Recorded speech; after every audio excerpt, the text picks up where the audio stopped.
La lumière du matin filtrait à travers la fenêtre de ma cuisine tandis que j'ajustais le col de ma robe indigo, celle avec de minuscules boutons de nacre qui avaient appartenu à ma mère. Mes doigts tremblaient légèrement, non pas à cause de l'âge, mais à cause de quelque chose que je n'arrivais pas à le nommer. Aujourd'hui, c'était mon 77e anniversaire et pour la première fois depuis des décennies, je me suis sentie comme une proie. N'oubliez pas, pour vous abonner à la chaîne et commenter d'où vous regardez, n'hésitez pas à partager votre vidéo. Joyeux anniversaire, Mère Hélène. La voix de Marsha était d'une douceur sirupeuse lorsqu'elle a appelé hier. Ma belle-fille, avec qui je suis mariée depuis 15 ans et qui communiquait habituellement par mon fils Percy, dans les échanges obligatoires de Tur. J'aimerais beaucoup t'inviter à déjeuner demain, rien que tous les deux. Il est temps. Nous avons appris à mieux nous connaître. L'invitation semblait déplacée, comme un serpent enroulé dans un panier de roses. Marsha n'avait jamais manifesté le moindre intérêt à me connaître davantage. En fait, elle avait passé des années à m'effacer systématiquement de sa mémoire. Réunions de famille, photos de vacances et la vie de mon fils. Mais quelque chose en elle. Ce ton m'a fait accepter. Peut-être était-ce la curiosité. Peut-être l'espoir insensé qu'à 77 ans, je pourrais enfin compter à un membre de ma famille. J'ai vécu dans cette maison pendant 43 ans, élevé 3 enfants. Les enfants étaient ici, un mari enterré dans le salon. On se serait cru dans un musée. De mon inutilité. Mon cadet, Harry, vivait en Californie et me appelait 2 fois par an, à Noël et pour mon anniversaire. Le devoir l'appelait juste assez longtemps pour apaiser sa culpabilité. Ma fille, Laurie, vivait à Deville seulement. Fini, mais elle me traitait comme une relique embarrassante, ne me rendant visite que lorsqu'elle avait besoin de quelque chose. Et Percy, mon premier-né, l'enfant pour lequel j'avais tout sacrifié. Il était devenu la marionnette de Marsha, dansant à son rythme tandis qu'elle. J'ai lentement et méthodiquement coupé tous les liens qui le reliaient à moi. La sonnette a retenti à midi pile. Marsha se tenait sur mon. Elle portait des lunettes de soleil de marque et un sourire qui n'atteignait pas ses yeux. Elle avait 45 ans, soit 15 ans de moins que Percy. Avec le genre d'apparence soignée que l'argent pouvait acheter et que la confiance pouvait perfectionner. Tout en elle était calculé. De ses mèches blond miel à sa manucure française, en passant par sa façon d'incliner la tête lorsqu'elle parlait. Comme si tout le monde était un peu simplet. Tu es ravissante, Hélène, dit-elle. Bien que ses yeux ne croisent jamais les miens. Prête pour ce jour spécial. J'ai attrapé mon sac à main, un vieux sac en cuir qui avait été meilleure décennie, et je l'ai suivi jusqu'au SUV noir étincelant dans mon allée. L'intérieur sentait le parfum coûteux et l'après-shampoing pour cuir. Le monde de Marsha sentait toujours le propre, l'antiseptique, le vide. Du désordre de la vraie vie. Où allons-nous? Demandai-je en nous éloignant de chez moi. Par la fenêtre du passager, j'ai vu mon quartier disparaître. La boîte aux lettres que j'ai peinte au printemps dernier. Chez Madame Schumer. Jardin où elle me faisait toujours signe de la main. L'arrêt de bus où je prenais le 42 pour le centre-ville 2 fois par semaine pour faire mes courses. Éteint. Surprise, dit Marca, ses doigts manucurés tambourinant sur le volant. Un endroit spécial. Tu vas adorer. Nous avons traversé la ville. Nous sommes passés devant le restaurant où Teddy et moi prenions un café tous les dimanches matins. La bibliothèque où j'avais été bénévole pendant 20 ans. Passé la pharmacie où le jeune Félix me posait toujours des questions sur mon arthrite. Avec une inquiétude sincère. Puis nous avons continué à rouler, encore et encore. Les repères familiers de ma vie ont disparu comme des feuilles mortes. Pau. Nous étions sur l'autoroute, en direction du nord, et un frisson me parcourut la poitrine. Ce n'était pas le chemin à suivre. Dans tous les restaurants que je connaissais, les jointures de Marsha étaient blanches contre le volant, et elle n'avait pas parlé depuis 20 minutes. Marsa, dis-je d'une voix posée malgré les alarmes qui résonnaient dans ma tête. Où sont exactement On y va? Elle me jeta un rapide coup d'œil, puis reporta son regard sur la route. Je t'avais dit que c'était une surprise. On roule depuis plus d'une heure. Quel restaurant est si loin? Son rire résonna comme une rupture. Vers. Pas un restaurant, Hélène. Un endroit meilleur. Un endroit permanent. Ce mot flottait entre nous comme une menace. Je sentis mon corps s'immobiliser. Comme un lapin se fige en sentant l'ombre du faucon. Tous les instincts que j'avais développés au cours de cette décennie de vie. J'ai crié au danger. Mais je me suis forcé à réfléchir, à planifier. Mon téléphone était dans mon sac à main, posé sur mes genoux. Avec des gestes prudents et réfléchis, j'ai ouvert la fermeture éclair et glissé ma main à l'intérieur. Mon arthrite. Mes doigts retrouvèrent la forme familière de mon iPhone. Un cadeau de Harry à Noël dernier, auquel j'avais initialement résisté, mais qui, maintenant, j'ai appris à envoyer des SMS malgré les suppositions de mes enfants selon lesquelles j'étais trop vieux pour la technologie. C'est un endroit pour des femmes comme vous, continua Marca, sa voix prenant cet horrible ton condescendant qu'elle utilisait quand elle. Je pensais qu'elle était gentille. Tu y seras en sécurité, bien pris en charge. Tu n'auras pas à t'inquiéter de l'entretien de ce grand. Je n'ai plus de vieille maison, je ne cuisine plus pour moi-même, je ne suis plus seule. Mon pouce. J'ai trouvé le bouton d'accueil du téléphone. L'écran s'est allumé et je l'ai incliné avec précaution pour que Marsha ne le voie pas. Il y a des années. L'anxiété nocturne m'avait appris à naviguer sur cet appareil dans l'obscurité, et la mémoire musculaire me guidait désormais. Message récent. Conversation là-bas. Shaun Waberg, mon avocat, un homme bien qui avait géré la succession de Teddy et m'avait aidé avec certains arrangements au cours des dernières années. Plusieurs mois. J'ai tapé un mot. Le message est envoyé avec un léger sifflement. J'étais englouti par le bruit de la route. Marsha parlait encore. Quelque chose sur le fait que Percy pensait que c'était mieux. Comment ils allaient?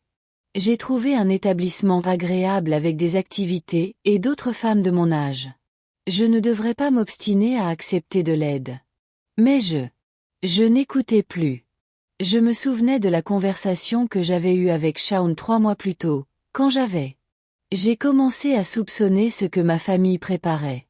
Les appels téléphoniques étouffés cessaient dès mon entrée dans la pièce.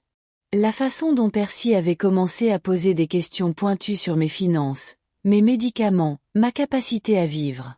Indépendamment. L'agent immobilier qui avait accidentellement frappé à ma porte pour me demander si j'avais déjà envisagé de vendre. Aileen, tu dois comprendre. Shaun avait dit, penché en avant dans sa veste en cuir. Chaise, l'air grave. S'ils envisagent de vous déclarer inapte ou nécessitant des soins, ils pourraient évoluer très rapidement. Ces événements peuvent survenir très rapidement, surtout s'ils bénéficient du soutien de professionnels de la santé. Leurs revendications. Il faut être préparé. Je m'étais donc préparé, non seulement sur le plan juridique. Bien que Shaun m'ait aidé à mettre en place des mesures de protection qui choqueraient mes enfants lorsqu'ils les découvriraient, mais émotionnellement, je savais que ce jour viendrait. Je l'avais vu dans le regard calculateur de Marsha, dans le regard coupable de Percy. L'évitement, dans leur façon de parler de moi comme si je n'étais pas là. L'autoroute s'étendait devant nous, m'emportant de tout ce que j'avais connu. Mais en regardant défiler les bornes kilométriques, j'ai ressenti quelque chose que je n'avais jamais ressenti depuis années. Pouvoir. Il pensait être si intelligent, si prudent. J'ai sous-estimé la vieille dame assise sur le siège passager. Comme les prédateurs sous-estiment toujours leur proie. Le téléphone de Marsha. Un bourdonnement retentit dans le porte-gobelet entre nous. Puis, de nouveau, il se mit à sonner. Tu ne réponds pas? Demandai-je.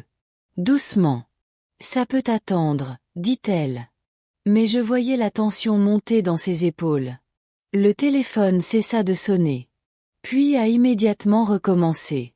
Peut-être que c'est Percy, ai-je suggéré.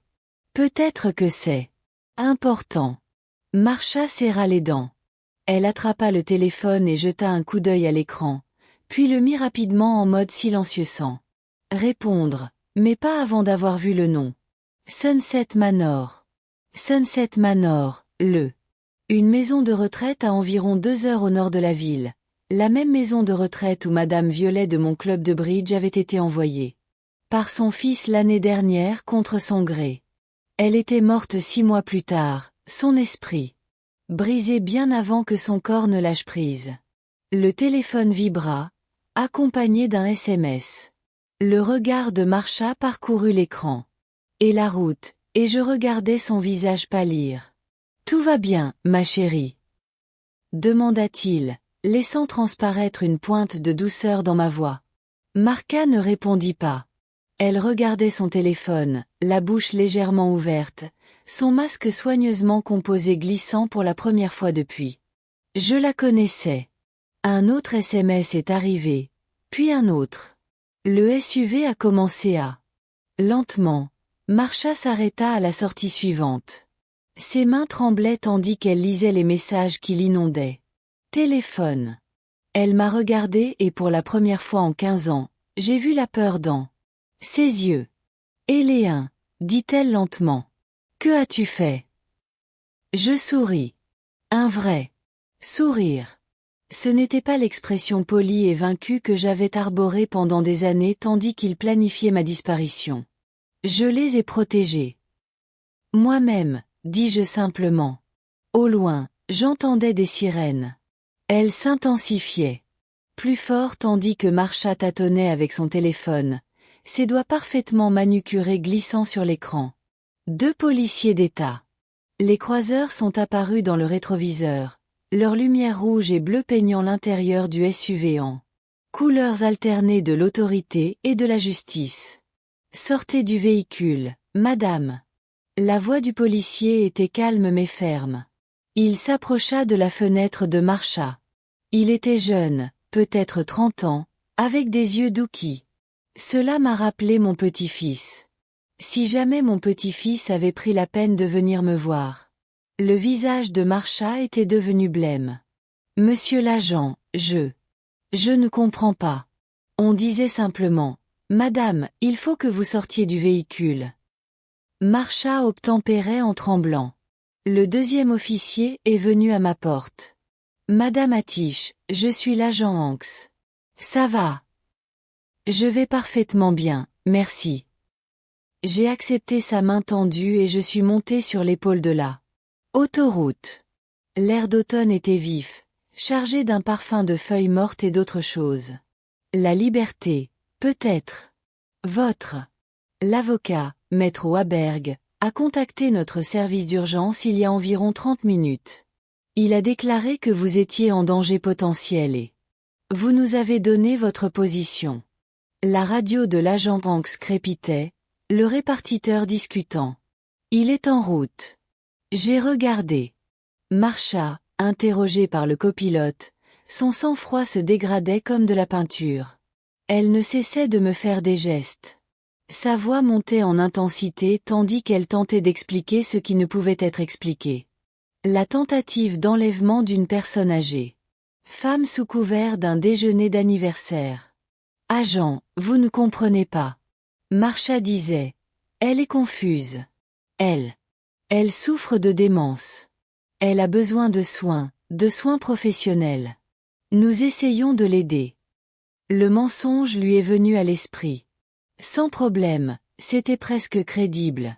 Presque. Madame, il nous faudra des documents justificatifs. Réclamation.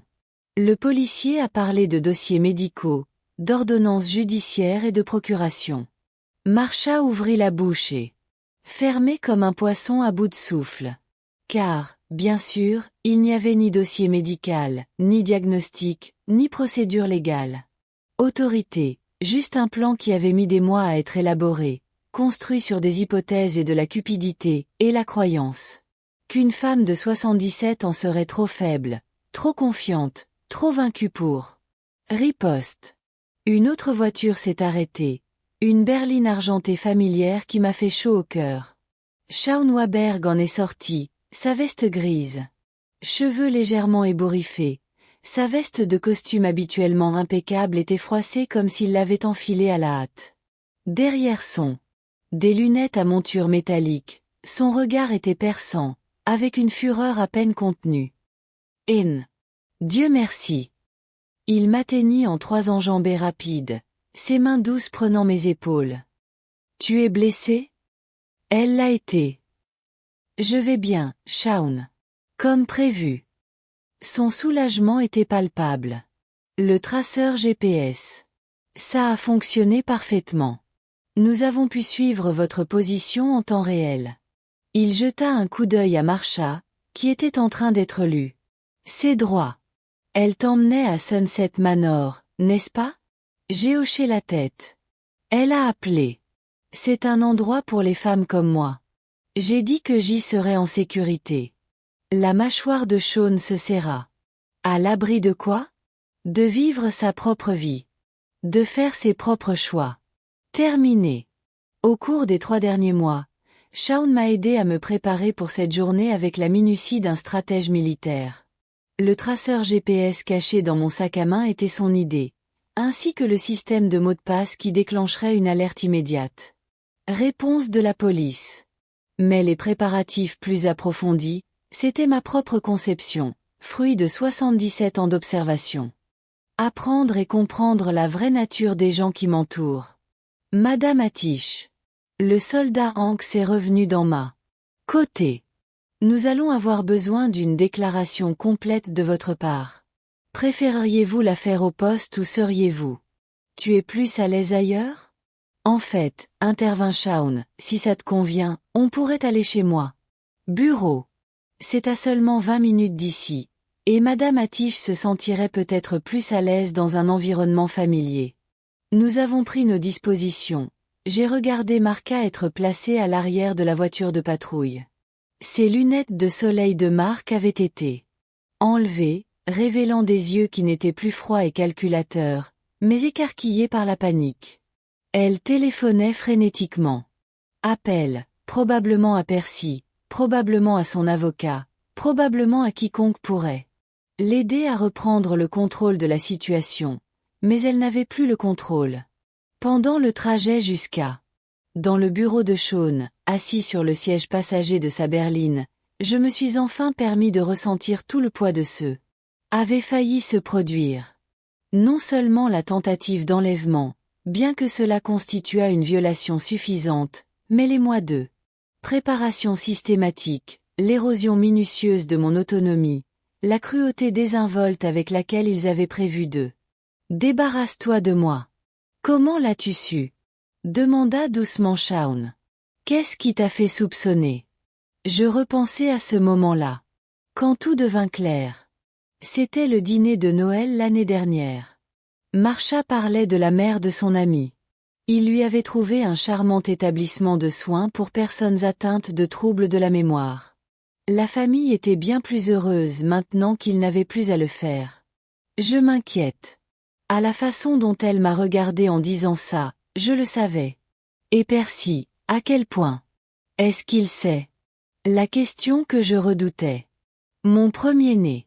Le bébé que j'avais tenu pendant sa pneumonie quand il était 3. Le garçon que j'avais conduit à son entraînement de baseball chaque week-end pendant 8 ans. Le jeune homme que j'avais aidé à l'université et son premier chagrin. Que savait-il? Qu'avait-il choisi de ne pas savoir? Assez. J'ai dit simplement. Il en sait assez. Le bureau de Shaun était un sanctuaire de bois sombre et cuir rempli de livres de droit et du poids confortable de la sagesse accumulée. Alors que je m'installais dans le confort familier. Chaise en face de son bureau, il versa 2 verres d'eau d'un pichet en cristal, une petite gentillesse qui parlait à sa compréhension du choc et de ses conséquences. Dites-moi tout, dit-il en ouvrant un bloc-notes relié en cuir. Depuis le début. C'est ce que j'ai fait. Je lui ai parlé de l'invitation inhabituelle de Marsha. Le long trajet vers nulle part, à propos de la prise de conscience écœurante que j'étais transporté comme une cargaison vers un endroit où je n'ai jamais accepté d'y aller. Je lui ai parlé des appels téléphoniques à Sunset Manor, de la mention désinvolte de Marsha selon laquelle c'était permanente, à propos de la façon dont elle avait parlé, comme si la décision avait déjà été prise sans mon avis ni mon consentement. Quoi? Qu'est-ce qui se passe maintenant? Demandai-je après avoir terminé. Shaun posa son stylo et se pencha en arrière. Sur sa chaise.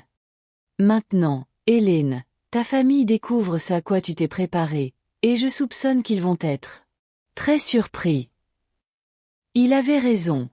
Bien sûr, au moment où Marsha fut libérée sous caution 3 heures plus tard, la nouvelle de l'arrestation avait atteint Percy. Quand Percy a appelé chez moi, la première fois depuis 6 mois, j'étais déjà à la maison, après y avoir été conduit par un policier très désolé, Hanks, qui semblait personnellement offensé que quelqu'un puisse tenter de faire du mal à une dame aussi charmante. Le téléphone a sonné 17 fois ce soir-là. Je n'ai pas répondu. Mon portable vibrait sans arrêt, plein de SMS. Je les lisais tous avec l'intérêt détaché d'eux. Un anthropologue qui étudie une espèce particulièrement agressive. Maman, s'il te plaît, appelle-moi. Il y a eu un malentendu. Tout est de la faute de Marsha. Je n'ai jamais voulu ça. Il faut qu'on parle. J'arrive. Maman, s'il te plaît, appelle-moi. Je suis revenue. J'ai éteint le téléphone et me suis préparé une tasse de thé.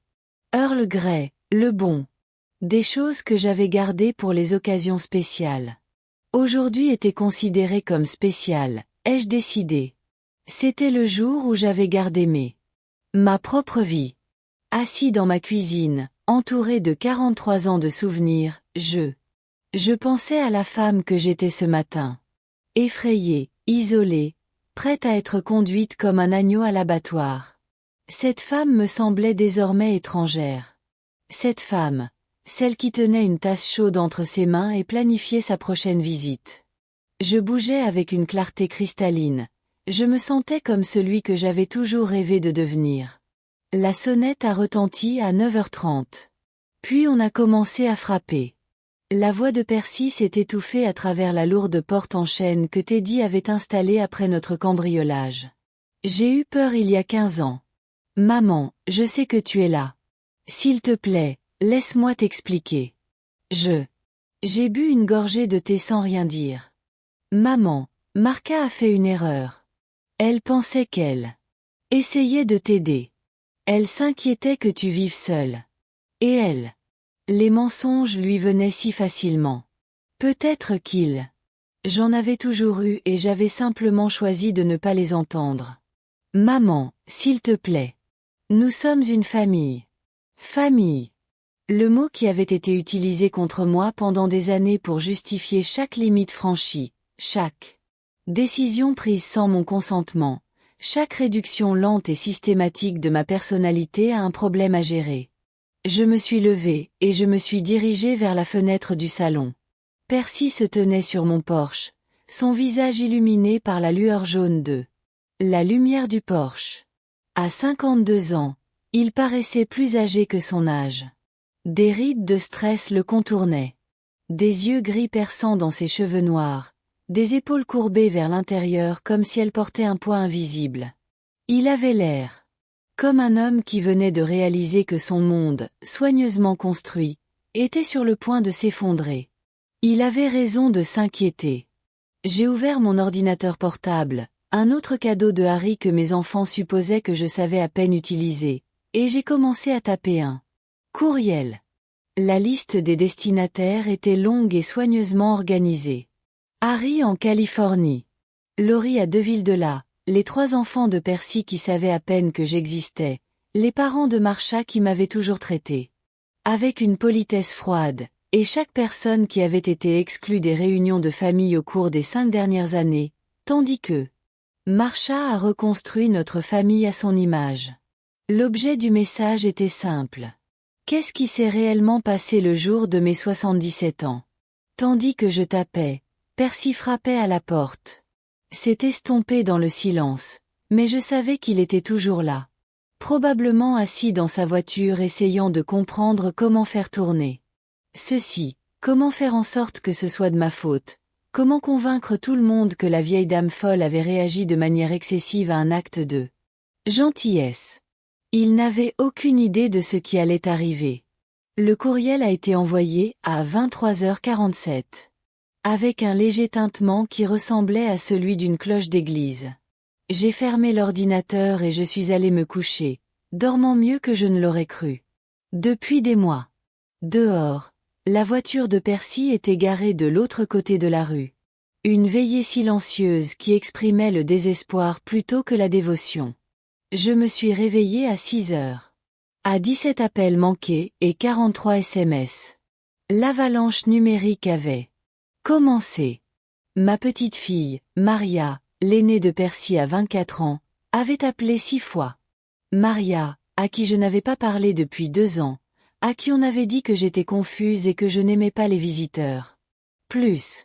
Son dernier message envoyé à 3h22 disait simplement « Grand-mère, je suis vraiment désolée. Je ne savais pas. Je descends de Boston aujourd'hui. » La réponse de Harry vint de Californie, à ce qui devait être 4 heures du matin, heure locale. Bon sang, maman, pourquoi tu ne m'as rien dit? Je réserve le prochain vol. Laurie. Le message était, comme on pouvait s'y attendre, égoïste. Maman, il faut qu'on en discute en privé avant que ça ne prenne des proportions démesurées. Pense à la famille. La famille. Toujours la famille. Comme si je n'en faisais pas partie. Comme si mon enlèvement était une affaire publique. Il s'agissait d'un problème relationnel plutôt que d'un crime. Mais c'est le message de Marina, la mère de Marsha, qui m'a le plus surpris. Eileen, je suis mortifiée. Seth et moi n'avions aucune idée de ce que Marsha préparait. Est impardonnable. Sachez que nous n'avons pas tous cautionné ce comportement. J'ai fait café et pain grillé. Des rituels matinaux simples qui semblaient révolutionnaires après le chaos d'hier et qui ont été examinés. Des réponses qui continuaient d'affluer sur mon téléphone. 23 personnes avaient répondu à mon email. 23 personnes qui connaissaient désormais la vérité. À propos de la gentillesse de Marsha et de l'inquiétude de Percy. 23 personnes qui ont compris cela. Le récit qu'on leur avait fait croire, la pauvre Eileen confuse ayant besoin de soins professionnels, était un mensonge construit pour justifier l'injustifiable. À 8 heures, la voiture de Maria s'est garée dans mon allée. Elle est sortie, ressemblant exactement à son père à son âge. Cheveux noirs, regard sérieux.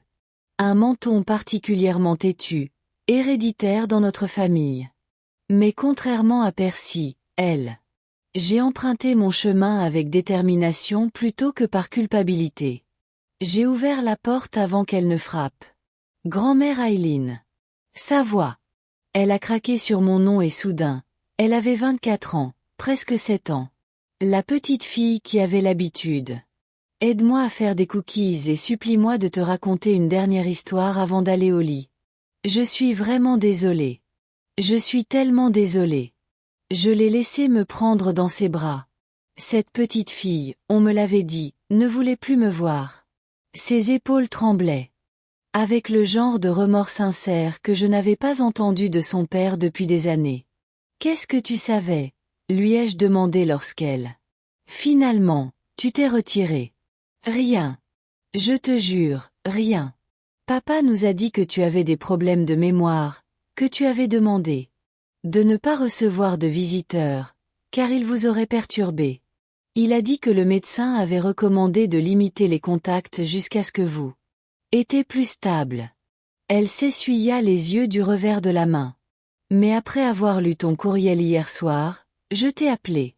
Le cabinet du docteur Dave. Ils ont dit que vous n'y étiez pas allé depuis plus d'1 an, et la dernière fois, vous étiez complètement lucide. Ah, ils avaient donc pensé à tout.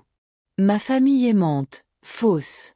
Préoccupation médicale pour justifier l'isolement, fausse recommandation médicale pour excuser l'abandon, la construction systématique d'un récit qui me dépeignait comme incompétent et eux comme réticents. Responsable. Ton père, dis-je prudemment. Que t'a-t-il dit hier? Le visage de Maria se durcit. D'une manière qui me rappelait moi-même. Il a appelé à minuit en pleurant. Il a dit que Marsha avait fait une terrible erreur, qu'elle. J'ai paniqué pour ta sécurité et j'ai pris une mauvaise décision. Il n'arrêtait pas de dire que ce n'était pas sa faute, qu'il n'avait jamais voulu que ça arrive. Aller aussi loin. Et vous, qu'en pensez-vous? Elle m'a regardé droit dans les yeux. Un autre. Trait de famille. Cette honnêteté inébranlable quand cela comptait. Je pense que mon père est un lâche qui a laissé sa femme planifier de déposer sa mère dans une maison de retraite contre sa volonté. Et maintenant il a peur parce qu'il a pris la clarté de la jeunesse. Parfois, cela touche droit au cœur de choses que les adultes ont passé des années à contourner. Nous avons passé la matinée à trier les réponses à mon courriel. Maria les lisait tout à voix haute, sa colère grandissant à chaque fois. Message de choc et de soutien de la part des membres de ma famille à qui on avait dit que j'étais trop difficile à visiter, trop instable pour contact normal. À midi, Harry a appelé. La voix de mon plus jeune fils s'était tendue. Fureur et épuisement. Il avait pris un vol de nuit depuis Los Angeles et était actuellement dans un taxi depuis l'aéroport. Maman, j'ai appelé Percy toute la matinée. Il ne répond pas. Il consulte probablement des avocats, dis-je. Ou essaie de comprendre. Comment imputer cela à Marsha seule? C'est ce que tu veux? Les voir poursuivis? La question que je me posais. Évitant, même dans mon esprit, ce que je voulais? Justice, vengeance, simplicité. Reconnaissance du tort qu'ils ont tenté de causer? Je veux qu'ils assument les conséquences de leur choix, ai-je dit. Enfin, pour la première fois depuis des années, je veux qu'ils vivent ce que l'on ressent lorsqu'on voit sa vie bouleversée par les décisions des autres. À 14 heures, ma maison était devenue un centre de commandement improbable. Harry était arrivé avec son ordinateur portable, se lançant immédiatement dans des recherches sur les lois relatives à la maltraitance des personnes âgées et aux violations des droits civiques. Maria était répondre aux appels de proches dont je n'avais pas eu de nouvelles depuis des années, qui voulaient tous soudainement s'assurer que j'allais bien. Et d'exprimer leur horreur face aux actions de Marsha. Et puis Laurie est arrivée. Ma fille se tenait sur le pas de ma porte, ressemblant en tout point à une professionnelle de banlieue, avec un blazer impeccable, un sac à main coûteux. Une sorte de maquillage soigné qui suggérait qu'elle s'était préparée à cela comme à une réunion d'affaires. Ce qui, connaissant Laurie, j'en avais probablement. Maman. Elle n'a pas bougé pour me serrer dans ses bras. Elle n'a pas montré l'émotion brute que avait marqué l'arrivée de Maria. Il faut qu'on parle. Bonjour, Laurie. Entre et présente ta famille. La pique a frappé. Ça marque. La mâchoire de Laurie se serra lorsqu'elle réalisa Carrie et Maria, des personnes avec qui elle aurait dû se coordonner. À propos de mes soins, j'ai entendu parler des événements d'hier pour la première fois par courrier électronique plutôt que par chaîne familiale. Cela a dégénéré, dit Laurie en s'installant chez Teddy. Vieux fauteuil inclinable sans invitation. Marsha a fait une erreur. Oui, mais en la diffusant à toute la famille élargie, créer ce genre de drame n'aide personne. Un drame? La voix de Maria aurait pu vertailler. Tante Laurie, elle a été kidnappée. Ne soyez pas ridicule. Elle était emmenée dans un établissement de soins contre sa volonté sans son consentement après avoir été menti sur sa destination. L'intensité silencieuse d'Harry était plus troublante que des cris. Juridiquement, c'est un enlèvement. Humainement, c'est impardonnable. Laurie perdit légèrement son sang-froid. Je ne comprends pas la pression que nous subissons. Maman est isolée, têtue à accepter de l'aide, refusant. Elle doit reconnaître qu'elle ne peut plus gérer cette grande maison. Lui as-tu demandé ce qu'elle veut? Interrompit Maria. Quelqu'un a-t-il vraiment demandé à grand-mère ce qu'elle souhaitait pour sa vie? Le silence qui a suivi a suffi. À 400 ans. Shaun est arrivé avec une mallette remplie de documents et d'informations qui ont fait pâlir Laurie. Le bureau du procureur. a décidé de porter plainte. Il a annoncé qu'il installait sa silhouette imposante sur ma chaise de cuisine. Tentative. Enlèvement d'une personne âgée. Complot en vue de commettre une fraude. Ils prennent cela très au sérieux. Fraude. La voix de Laurie était à peine un murmure. Shaun ouvrit sa mallette et en sortit un épais dossier. Nous avons enquêté. L'intérêt financier de votre famille pour la situation d'Aileen depuis plusieurs mois. Les enquêtes immobilières, les tentatives. Pour accéder à ses comptes bancaires, les conversations préliminaires avec Sunset Manor sur les structures de paiement. Il regarda Laurie directement. Quelqu'un planifiait cela depuis longtemps, et quelqu'un coordonnait le logistique. J'ai vu le visage de ma fille passer du déni à la peur, et enfin, un calcul froid qui me rappelait étrangement Marsha. C'est du harcèlement, dit Laurie. Tu le fais. Ça ressemble à une sorte de complot. Parce que c'en était un, dis-je doucement. Tu as. Tout le monde m'a traité comme un problème à résoudre plutôt que comme une personne avec des droits. Et maintenant vous êtes confronté à la conséquence. Laurie se leva brusquement. Je ne participerai pas à cette chasse aux sorcières. Maman. Quand tu reprendras tes esprits et réaliseras que tu as besoin de ta famille, tu sauras où me trouver. Elle est partie sans dire au revoir. À Harry ou Maria, ses talons claquant violemment sur mon parquet. Par la fenêtre, je la regardais assise. Elle a garé sa voiture pendant plusieurs minutes, passant probablement des coups de fil frénétiques avant de finalement repartir. Ça va? Demanda Maria en s'installant à côté de moi sur le canapé. Est-ce que j'allais bien? Hier, j'avais été victime, impuissante et effrayée. Aujourd'hui, j'étais entourée de personnes qui se souciaient sincèrement de mon bien-être, et qui prenaient mon propre destin en main. Décision concernant ma propre vie, en regardant les gens qui ont essayé de se débarrasser de moi se démener pour contrôler leurs propres dégâts. Je vais plus que bien, dis-je. Je suis libre. Ce soir-là, alors Carrie. Il travaillait sur son ordinateur portable et Maria préparait le dîner dans ma cuisine, le premier repas fait maison que je partageais avec ma famille. En plus d'1 an, Percy est finalement apparu à ma porte. Il avait l'air terrible. Ses vêtements étaient froissés, ses yeux étaient rouges et ses cheveux, habituellement impeccables, étaient en désordre.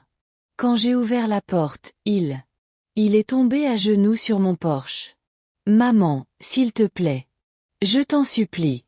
Ça détruit ma vie. » J'ai baissé les yeux vers mon fils de 52 ans, l'homme que j'avais élevé pour être meilleur que cela, agenouillé sur le même porche où il m'avait autrefois amené. Pissenlit et déclara son amour éternel. « Lève-toi, Percy, dis-je. » L'espoir brillait dans ses yeux. « Maintenant, dis-moi, continuai-je. Quand exactement? Tu comptes me laisser prendre les décisions concernant ma propre vie? » La bouche de Percy s'ouvrit et se ferma sans un mot, comme un homme qui se noie. Dans l'eau peu profonde. Derrière moi, j'entendais les pattes d'Harry qui tapaient sur leur clavier et les mouvements silencieux de Maria dans la cuisine s'arrêter. Une question flottait dans l'air du soir. Simple et dévastatrice. « Maman, pensions-nous? » Il passa ses mains dans ses cheveux, un geste dont je me souvenais de son enfance, lorsqu'il avait été surpris en flagrant délit de mensonge. « Tu semblais si seul, si isolé. La maison était trop grande pour toi, et nous étions inquiets. Arrête. » Le mot est sorti plus brusquement que prévu, mais il a eu l'effet escompté. Percy se tut. Je ne t'ai pas demandé de te justifier. Je t'ai demandé quand tu comptais me laisser faire. Choisir mon propre avenir. Nous allions te parler, mais après, tu avais déjà. Tu as pris les dispositions nécessaires. Après avoir versé l'acompte au Sunset Manor? Je me suis approché et j'ai reculé instinctivement. Je suis au courant pour l'acompte, Percy. 5 000 $ payés en 6 semaines. Il y a 1 an. Prévoyez-vous de me consulter avant ou après avoir encaissé mon assurance vie pour couvrir les mensualités? Les frais? Son visage est devenu blême. Comment le savais-tu? J'ai souri, mais il n'y avait aucune chaleur là-dedans. Parce que contrairement à toi, je fais attention à mes finances. Contrairement à toi, j'ai passé les 3 derniers mois à me préparer précisément à cette conversation. De l'intérieur de la maison, j'ai entendu la voix aiguë d'Harry. Son souffle et le bruit de sa chaise alors qu'il se levait. Maria apparut dans l'embrasure de la porte derrière moi, son jeune visage dur. Une colère qui la faisait ressembler étrangement à Teddy dans ses moments les plus redoutables. L'assurance vie de grand-père, dit-elle. Dit-elle lentement, la compréhension naissant dans sa voix. C'est ce que tu cherchais. C'est pour ça que la maison de retraite. Les épaules de Percy s'affaissèrent. Maria, ma chérie, tu ne comprends pas les complexités. Je comprends que tu as essayé de voler ta propre mère, dit-elle d'un ton neutre. Je comprends que tu envisages de stocker. Pour que tu puisses mettre la main sur son argent. Ce n'est pas du vol si c'est pour ses soins. Elle ne se soucie jamais. Consentis. La voix de Harry résonna depuis le salon, tendue par une fureur à peine contenue. Seigneur Percy, est-ce que vous entendez vous-même? J'ai vu mon fils aîné réaliser que ses justifications soigneusement élaborées s'écroulaient autour de lui.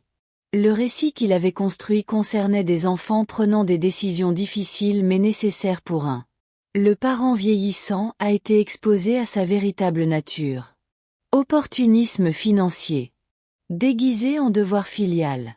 De combien avais-tu besoin? Demandai-je doucement. Qu'est-ce que? De l'argent? De combien avais-tu besoin? J'ai gardé une voix basse, presque conversationnelle.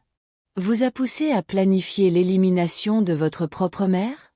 Le visage de Percy passa par plusieurs émotions avant de se fixer sur une sorte d'honnêteté vaincue. L'entreprise est en faillite. Depuis 2 ans. Les dépenses de Marcia, nous les avons financées par un emprunt. La maison, j'ai épuisé mes cartes de crédit. L'argent de l'assurance nous aurait permis de repartir à zéro. Et mes mensualités. Sécurité sociale, ma pension, tout cela aurait dû aller à Sunset Manor, je suppose, me gardant entreposé jusqu'à la fin de ma vie. L'assurance a payé. Il a hoché la tête d'un air malheureux. J'ai senti quelque chose de froid et de définitif se calmer. Dans ma poitrine. Pas de colère. La colère était vive et immédiate. C'était autre chose. Entièrement. La clarté peut-être. La certitude absolue qui vient quand on voir quelqu'un exactement comme il est sans le voile obscur de l'amour ou de l'espoir ou aveuglement volontaire. Maria, dis-je sans quitter Percy des yeux. Veux-tu, s'il vous plaît, apportez-moi le dossier sur mon bureau? Le rouge. Maria disparut dans la maison, revenant quelques instants plus tard avec le dossier que je compilais depuis des mois. Je l'ouvris et en sortis une simple feuille.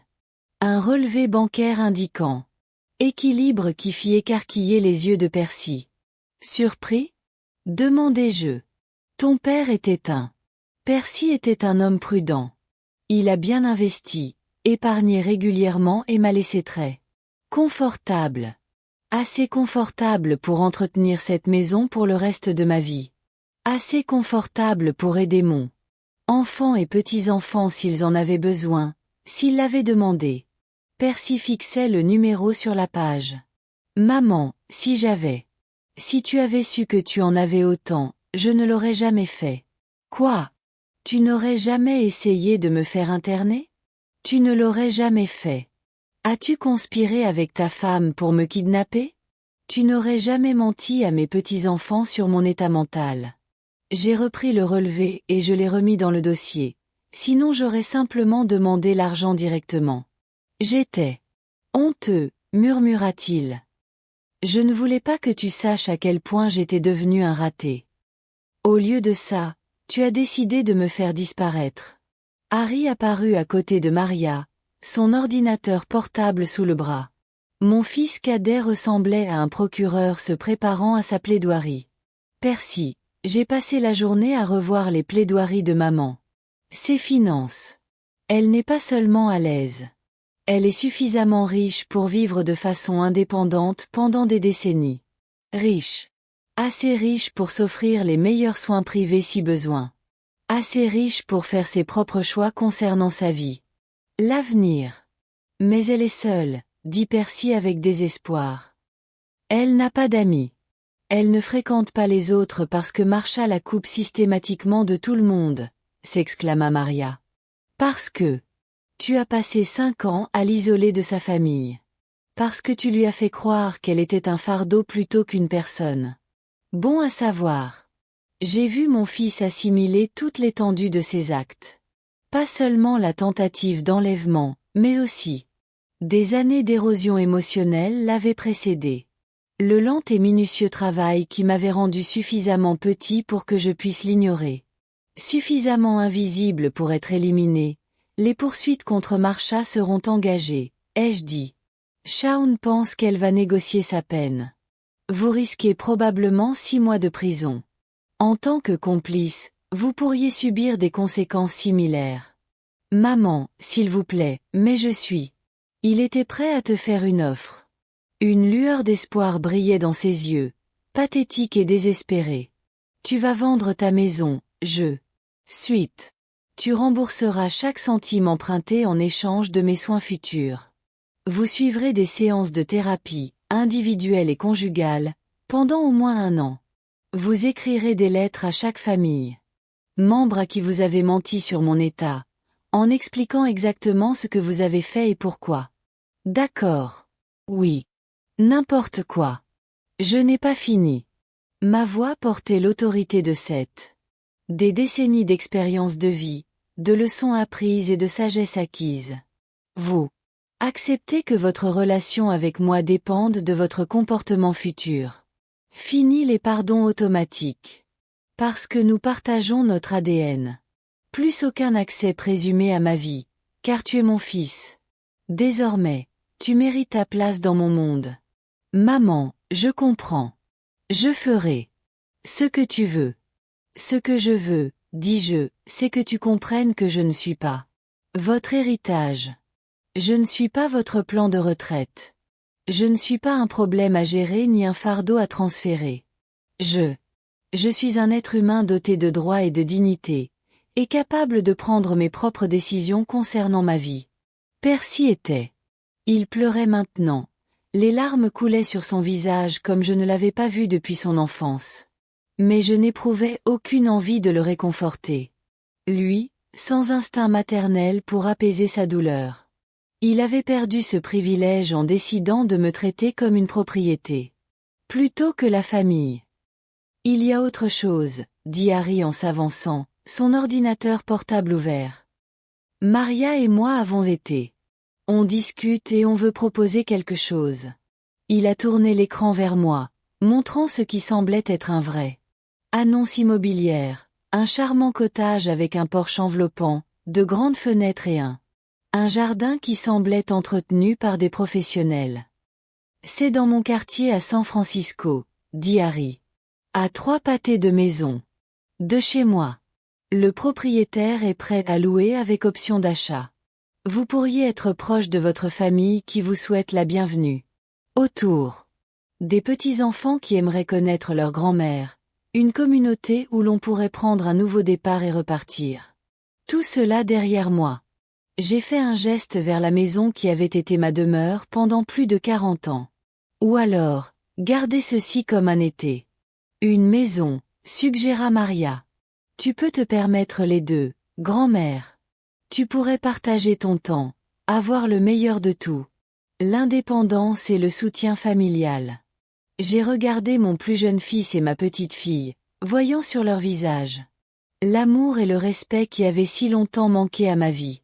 Puis j'ai regardé Percy, toujours debout sur mon porche. J'espérais toujours une absolution qu'il n'avait pas méritée. J'ai besoin de temps pour réfléchir, dis-je à Harry et Maria. Puis je me tournai vers Percy. Tu dois partir maintenant. Reviens quand tu auras commencé à te racheter. De vraies réparations. Pas seulement des promesses. Quand vous aurez commencé une thérapie, commencé à payer des dommages et intérêts, Commencez à traiter cette situation comme. C'était un crime, et non un malentendu, tu peux t'expliquer. Maman, vas-y Percy. Avant que je change d'avis. De t'offrir une seconde chance. Il est finalement parti, les épaules voûtées. Le poids des conséquences auxquelles il ne s'attendait pas. Depuis la fenêtre de mon salon, je l'ai regardé assis dans sa voiture pendant près de 10 minutes avant de finalement partir. Ça va? Demanda Maria. Il s'installa à côté de moi sur le canapé. Je suis fatigué, ai-je admis. Mais je suis aussi libre. Pour la première fois depuis des années, je peux décider de ce qui vient ensuite. Harry ferma son ordinateur portable et me regarda sérieusement. Quelle que soit votre décision concernant la Californie, sachez que nous voulons vous accueillir dans nos vies. Non pas comme un fardeau ou une obligation, mais parce que vous êtes notre famille et que nous vous aimons. Assise entre mon fils et ma petite fille, j'ai réalisé que Marca avait. Je me suis trompée sur un point. Ce n'était pas un endroit pour des femmes comme moi. Des femmes qui avaient été rejetées, licenciées, traitées comme des rappels gênants de la mortalité de leurs enfants. C'était un lieu de renouveau pour des femmes comme moi. Des mois plus tard, je me tenais sur le porche enveloppant de mon cottage californien, regardant. Mon arrière-petit-fils Nolan chassait les papillons dans un jardin dont j'apprenais encore à m'occuper. À 7 ans, il avait la maladie d'Harry. Menton têtu et la curiosité intrépide de Maria, ainsi qu'un absolu. La certitude que son arrière-grand-mère était la personne la plus fascinante au monde. Grand-mère, arrière, appelait-il en utilisant le titre qu'il m'avait inventé. Le chat orange est de retour. Effectivement, un chat tigré roux était apparu devant le portail de mon jardin. Le même qui me rendait visite depuis des semaines. Des chats errants avaient. Il m'a toujours trouvé, même en Pennsylvanie. Teddy plaisantait en disant que j'avais un signe invisible qui me marquait. Comme un contact facile pour les créatures perdues. Il s'appelle Marmelade, annonça mon nouvel allié, apparaissant au coin de la rue. De la maison avec un sac de nourriture pour chat. Deborah Schumer, 68 ans, était ma voisine depuis exactement 3 mois et ma meilleure amie depuis 2 mois et 29 jours. Elle s'était présentée le lendemain de mon emménagement en m'apportant une soupe maison. Et il reste pour m'aider à déballer ma cuisine. Tu ne peux pas continuer à le nourrir. Protestai-je sans conviction. Il ne part. Bien, dit Déborah en s'installant dans le fauteuil en osier à côté du mien. Une femme de notre âge a besoin de se soucier d'autre chose que de sa propre mortalité. De plus, il t'a déjà choisi. Écoute. Marmelade s'était en effet installée chez lui sur mon porche, nettoyant ses moustaches avec l'air satisfait d'un chat qui savait. Il avait trouvé sa personne, un peu comme Déborah elle-même, qui était devenue en quelque sorte indispensable à ma routine quotidienne. Sans que je remarque vraiment comment c'était arrivé. Des nouvelles de Percy? Demanda Déborah d'un ton soigneusement neutre. Il est. Je suis toujours en thérapie. Il m'envoie des rapports d'étape chaque semaine, comme des devoirs. J'ai vu Nolan découvrir le jardin de papillons qu'Harry m'avait aidé à planter. Shaun dit que Marsha a accepté la négociation. 4 mois de détention, 2 ans. Probation, et elle doit payer une restitution. Et Laurie, mon cadet avait définitivement choisi son camp. Lorsqu'elle a compris que je ne retournerais pas en Pennsylvanie, elle couperait complètement tout contact. Pas d'appel d'anniversaire cette année, pas de carte de Noël, pas de reconnaissance que j'existais n'importe où, sauf dans sa conscience coupable. Silence radio, dis-je, ce qui est probablement mieux. Pour nous deux. Déborah hocha la tête sans porter de jugement. Elle avait vécu assez longtemps pour comprendre que parfois, les liens familiaux deviennent des chaînes.